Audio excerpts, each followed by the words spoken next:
네, 안녕하세요. 강정훈 평가사입니다. 이번 시간에는 칠판 기준 428페이지의 손실보상의 내용 관련된 내용을 살펴보도록 하겠습니다. 우리가 손실보상의 내용으로 보면은 크게 재산권 보상, 그다음에 생활보상, 그다음에 간접손실보상 크게 이제 세 가지로 나눠서 볼 수가 있겠습니다. 특히 우리가 현대 북미 행정 국가에서는 대규모 면적인 개발 사업으로 인해서 생활의 기반이 상실되는 경우가 많아지게 되었습니다.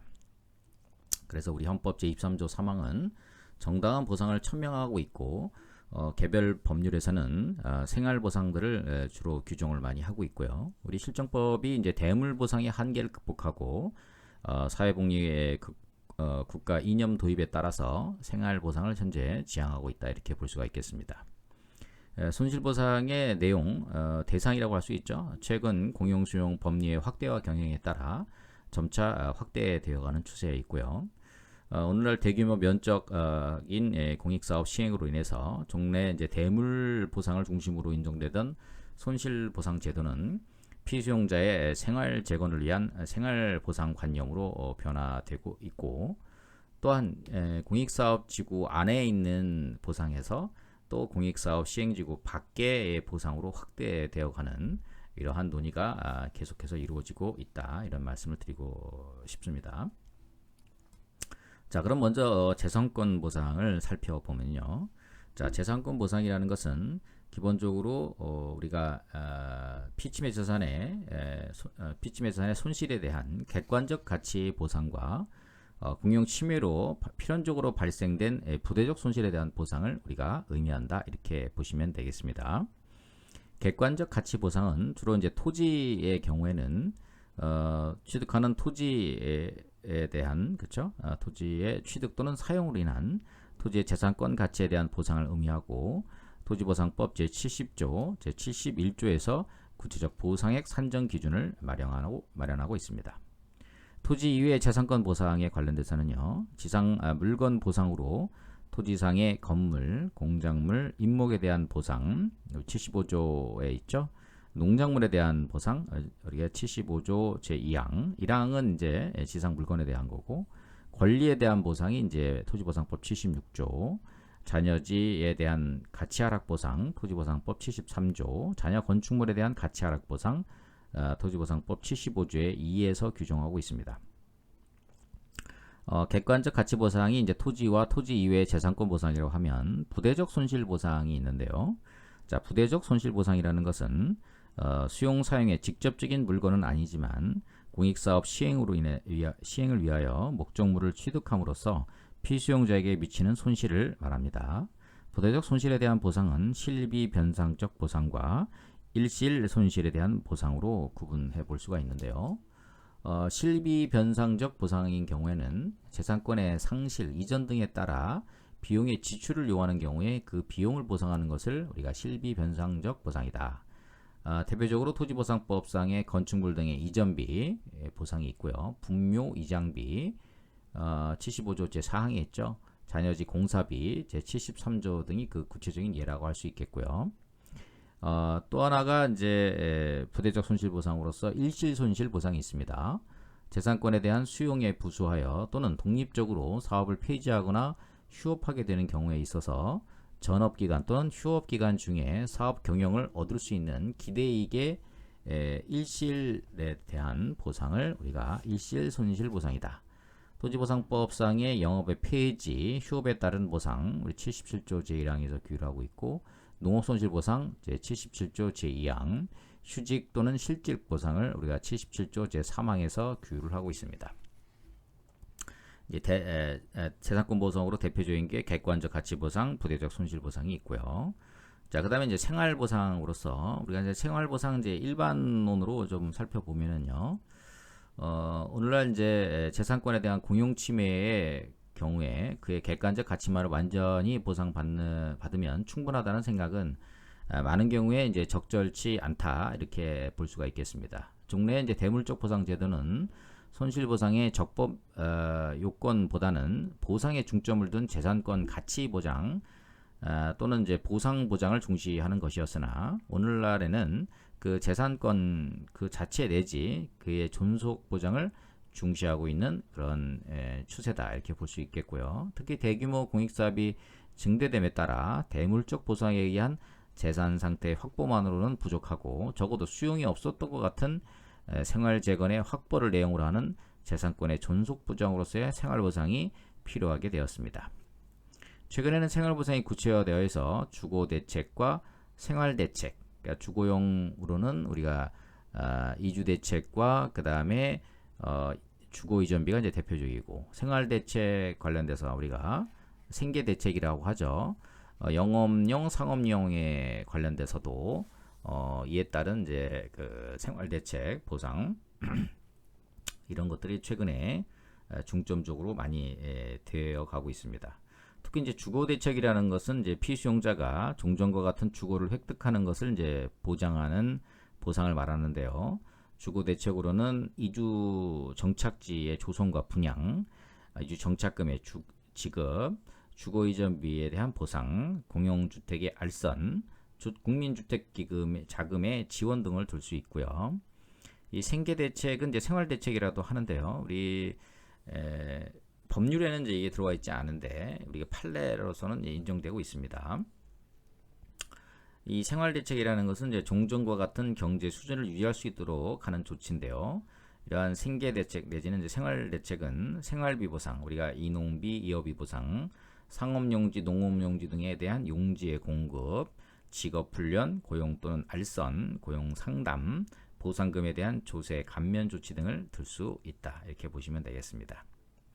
자, 생활보상의 개념에 관련돼서는요, 뭐 좁은 의미의 생활보상, 우리가 이제 넓은 의미의 생활보상 이렇게 이제 볼 수가 있는데, 좁은 의미의 생활보상은 현재 해당 장소에서 현실적으로 누리고 있는 생활 이익의 상실로서 재산권 보장으로 메워지지 아니한 손실에 대한 보상으로 부대적 손실을 우리가 제외하고요. 넓은 의미의 이제 생활보상은 재산의 이제 등가교환적 가치 보상에 그치는 것이 아니라 유기체적인 생활을 종전과 마찬가지 수준으로 보장해 주는 것을 말합니다. 그래서 협의의 생활보상과 함께 영업손실 등 부대적 손실의 상당 부분을 생활보상으로 이제 보고 있는 것이죠. 결국은 이제 그 생활보상을 좁은 의미로 볼 것이냐 또는 이제 넓은 의미로 볼 것이냐 이런 부분들은 실질적으로 우리가 보상을 하려면은 법적 근거가 있어야 됩니다. 그래서 사실상 우리가 이론적으로는 이제 생활보상을 넓혀야 된다라고 이제 보고 있는데 실질적으로 법의 근거가 없으면은 사실은 보상을 할 수가 없게 되는 것이죠. 그래서 우리 학설로는 이제 생활보상이 이제 최협의서를 채택하는 이유가 법적 근거의 테두리 안에서 이제 보상이 돼야 하는 이런 측면 때문에 이제 그런 것이고요.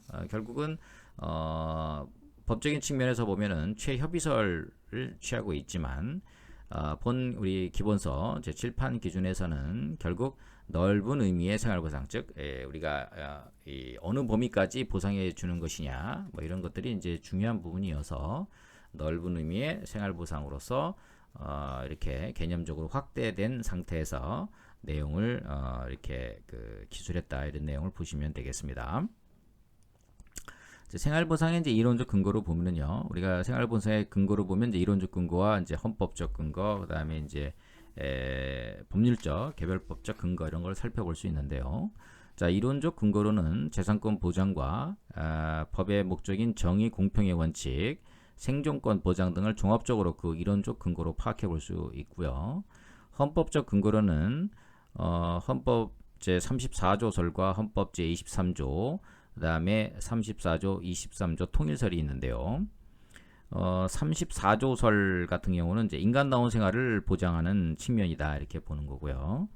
34조, 23조 통일설은 생활권 보상도 헌법 제23조 3항의 정당 보상의 하나의 내용으로 보면서 그 논구는 헌법 제23조 3항의 해석에 의해서 헌법의 기본권 전체, 특히 헌법 34조 생존권적 기본권과 관련해서 통일적으로 파악해야 된다. 그렇죠?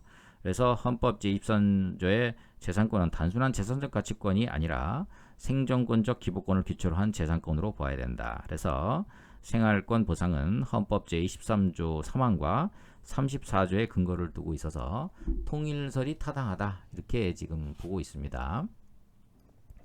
다만 이제 대법원은 이주대책은 생활보상의 일환으로서 국가의 적극적이고 정책적 배려에 의해 마련된 제도라고 하면서 세입자에 대한 주거이전비와 이사비를 사회보장적인 차원에서 지급하는 금원의 성격을 갖는다라고 하면서 헌법 제34조설에 입각한 취지로 판시를 하고 있는 내용이 있습니다.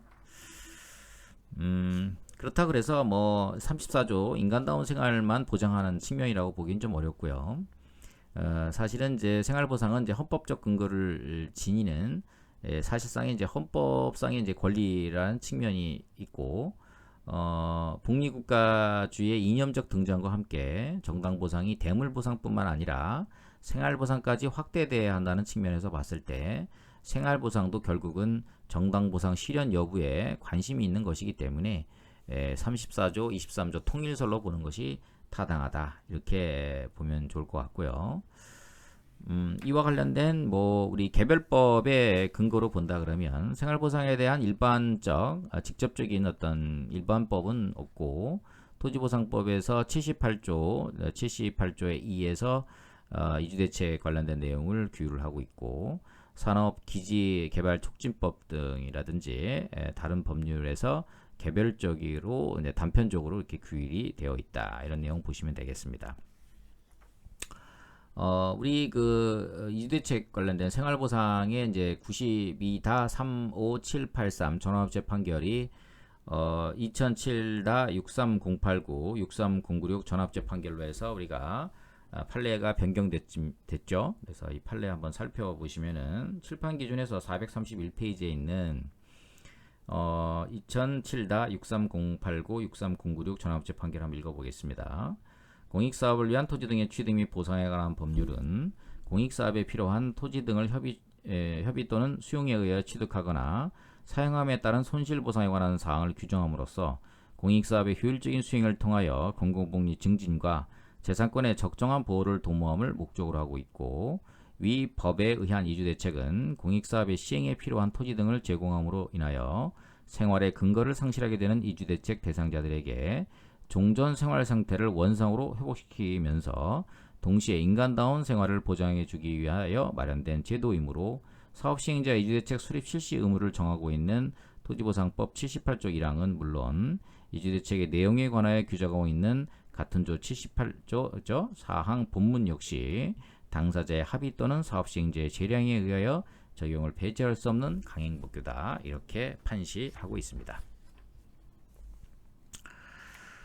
자, 그 다음에 2001-57778 이 판결에서도요.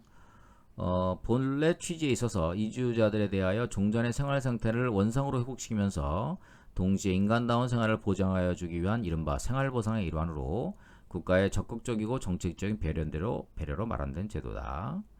그 다음에 2006도 2435 판결에서도요.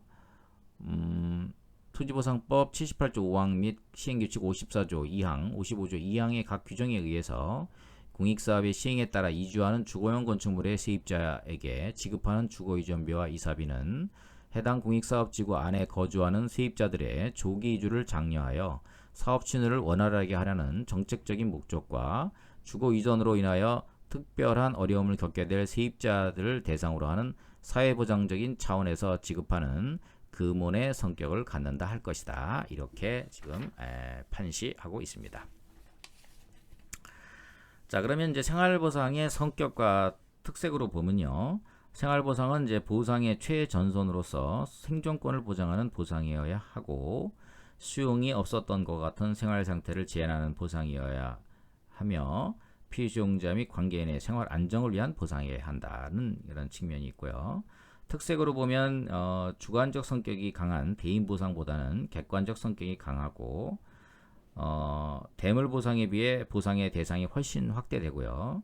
피수용자의 생활 안정에 중점을 두고 있으므로 대인적 보상과 유사하고 보상의 역사에 있어서는 최종 단계의 보상으로서의 의미를 갖는다. 그래서 생활보상의 성격과 특성을 갖고요. 생활보상의 이제 내용으로 보면은 주거의 총체 가치의 보상, 그 다음에 대표적인 게 두 번째가 이제 소수 잔존사 보상, 세 번째가 생활 재건 조치, 네 번째가 기타 생활 보상 이렇게 볼 수가 있겠습니다.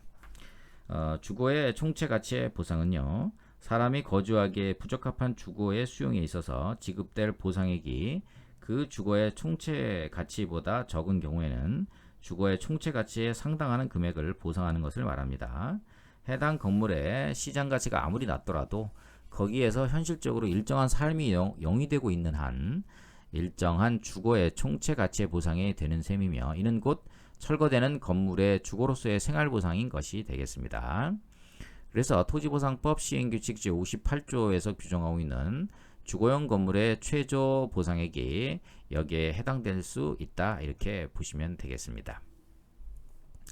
자, 그 다음에 두 번째가 소수 잔존사 보상이죠. 공익사업 시행의 결과로 인해서 종전의 생활 상태로부터 분리되어 잔존자의 생활 환경이 현저하게 불편하게 됨으로써 더 이상 그 지역에 계속 생활하지 못하고 이주가 불가피하게 되는 경우에 그 비용을 보상하는 것을 말합니다.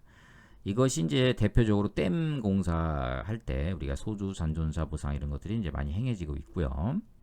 그다음에 이제 생활 재건 조치라고 그래서 공익사업 시행자로서의 사업 시행자가 피수용자 등에게 직접 지급하는 그 보상금은 아니고, 보상금이 피수용자 등의 생활 재건을 위하여 가장 유효하게 사용될 수 있도록 하기 위한 각종의 조치를 우리가 생활 재건 조치라고 한다.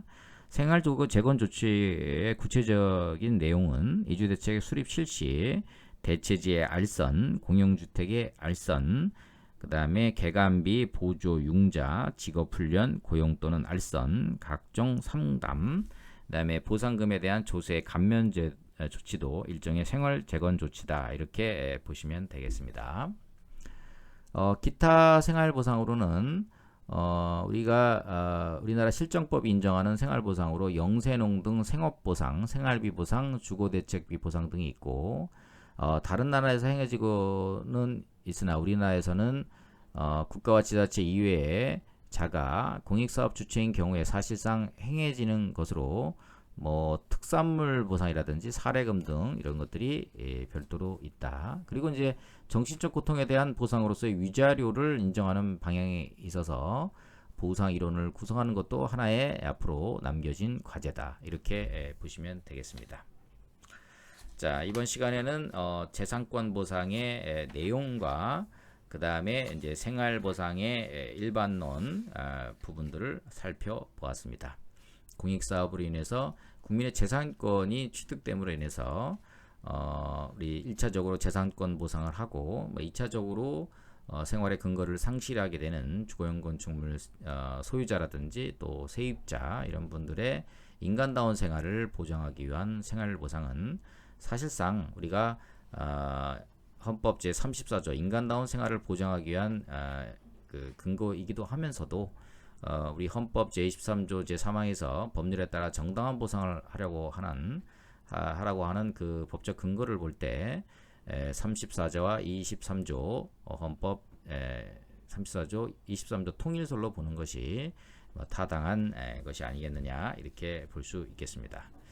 항상 최선을 다하고 포기하지 않는 자세로 임할 때 감정평가사 꼭 합격한다, 이런 말씀 드리겠습니다.